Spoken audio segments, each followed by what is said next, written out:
Have you ever felt invisible, even inside your own family? Some children grow up in homes where attention naturally goes to the loudest voice, the sibling who struggles, or the one who demands the most. And in that environment, one child quietly learns something important. If I stay quiet, I won't cause problems. Over time, this child becomes what psychologists sometimes call the forgotten child. They grow up learning how to disappear. Not physically, but emotionally. They become independent, low maintenance, easy to overlook. They stop sharing stories. They stop asking for help. They stop expressing their needs, not because they feel nothing, but because they slowly learn their emotions rarely receive attention. So they stay in the background, watching family life unfold. And little by little, a belief begins to form. Being visible comes with a cost. Their invisibility isn't a choice. It's a survival strategy. Emotional neglect leaves no bruises, but it leaves something deeper. The forgotten child learns to handle fear, sadness, and disappointment alone. Without validation, emotions begin to feel unsafe. Achievements feel strangely empty because no one truly witnesses them. Pain becomes something to endure quietly instead of something to share. And slowly, they learn a difficult lesson. Emotional needs are inconvenient, so they protect their inner world, keeping everything inside, until suffering alone starts to feel normal. One of the most painful experiences for the forgotten child is feeling alone while surrounded by people. Family gatherings often reveal this the most. Conversations move around them, not toward them. They are included physically, but excluded emotionally. And this creates a quiet question. Why do I feel lonely in my own home? Over time, they learn something important. Being near people is not the same as feeling connected to them. Parents rarely intend to neglect a child. Most of the time, attention simply follows urgency.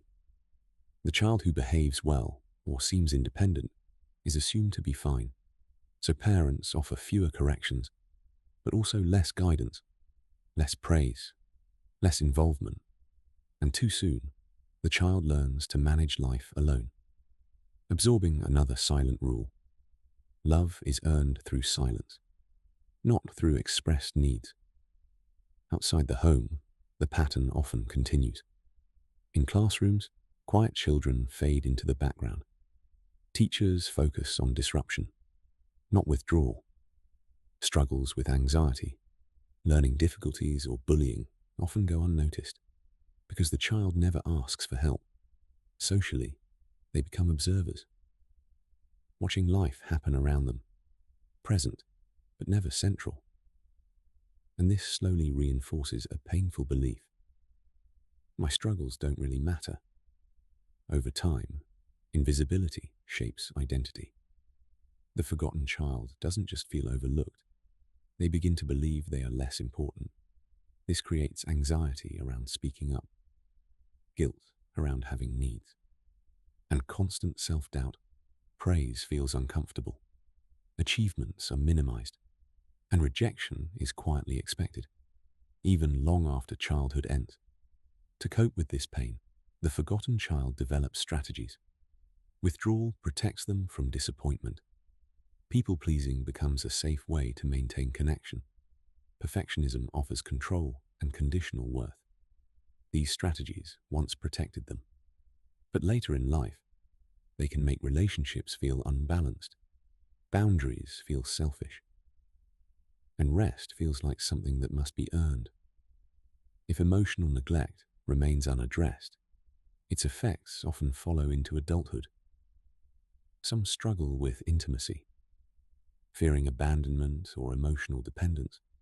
Others tolerate poor treatment, undervalue themselves professionally, and apologize far too often. Some chase validation endlessly. Others remain invisible by habit. Even success cannot silence imposter syndrome, because these patterns were never personality flaws. They were adaptations. Healing begins with something simple: naming what happened. Emotional neglect counts, even when there was no abuse. Through therapy, journaling, or inner child work, many begin to process the pain that was never acknowledged. Self-compassion slowly replaces the harsh inner voice. Boundaries teach the nervous system that needs are allowed. And little by little, speaking up becomes safer. Healing does not erase the past, but it restores presence. And the forgotten child finally learns something new. They were never truly invisible.